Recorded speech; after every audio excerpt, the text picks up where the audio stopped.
Une fois que vous avez fini de saisir la totalité des onglets ici présents et que votre prévisionnel économique est terminé, au moins pour la version 1, et avant de faire une version 2, vous allez pouvoir saisir un budget trésorerie mensuel. Donc vous vous retrouvez dans un tableau où la totalité des dépenses que vous avez saisies, ici même, vous voyez, on retrouve la totalité des dépenses, et la totalité des recettes que vous avez saisies va être renseignée. Mais pas mois par mois, puisque ça, le logiciel ne le sait pas, il va reprendre le montant hors taxe, le total annuel hors taxe que vous avez vous renseigné. Le travail de saisie dans le tableau de trésorerie consiste tout d'abord à aller saisir le taux de TVA pour chacun des éléments. Donc là, évidemment, la MSA, il n'y en a pas, donc on met 0.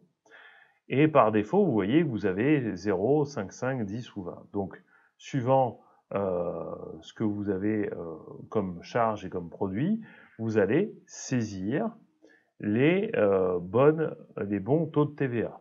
Ça vous permet d'avoir vraiment le total TTC à répartir sur l'année. Ensuite, vous allez répartir sur l'année la totalité de votre charge. Par exemple, là, vous avez 6 750 €. Donc, j'ai mis 1 000 € au mois de mars, 1 000 € au mois d'avril. Je vais aller mettre, par exemple, le reste.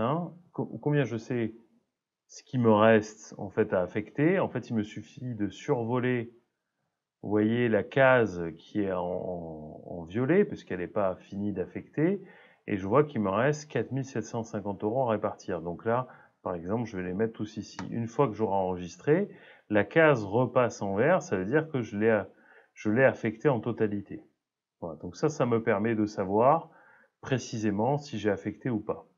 Une fois que vous avez tout fait, vous allez en bas du tableau de trésorerie et vous allez avoir là un solde de trésorerie mensuel, c'est-à-dire l'écart entre vos recettes et vos dépenses, là moins 1452, et le solde de trésorerie cumulé, donc là 28 000 et c'est en vert, puisqu'en fait on a ici même un solde de départ.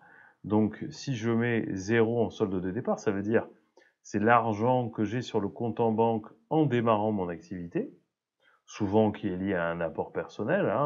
Ça peut être également des aides aussi, mais c'est souvent lié à un apport personnel. Donc si je mets 0, vous voyez que là, mon solde de départ, il est de 0. Je fais le premier mois un creux de 1 452 €. Donc en solde cumulé, c'est-à-dire vraiment ce qu'il y a sur mon compte en banque, c'est moins 1452. Le deuxième mois, je fais moins 1552. Donc le solde cumulé, c'est-à-dire ce qu'il y a vraiment sur mon compte en banque à la fin du deuxième mois, c'est moins 3000. Et ainsi de suite. Donc la différence entre le solde de départ et le solde de fin, vous voyez, moins 11 000 €, c'est la variation de la trésorerie annuelle. Donc même si je mets 30 000 € ici, et que je reste toujours en positif sur le compte en banque, il n'empêche que j'ai dégradé ma trésorerie, puisque j'ai bien une différence à la fin de l'année, je n'aurai plus que 18 721 € sur le compte en banque, alors que j'avais 30 000 au départ. Donc même si l'année se sera bien passée, vous voyez que je dégrade là ma trésorerie.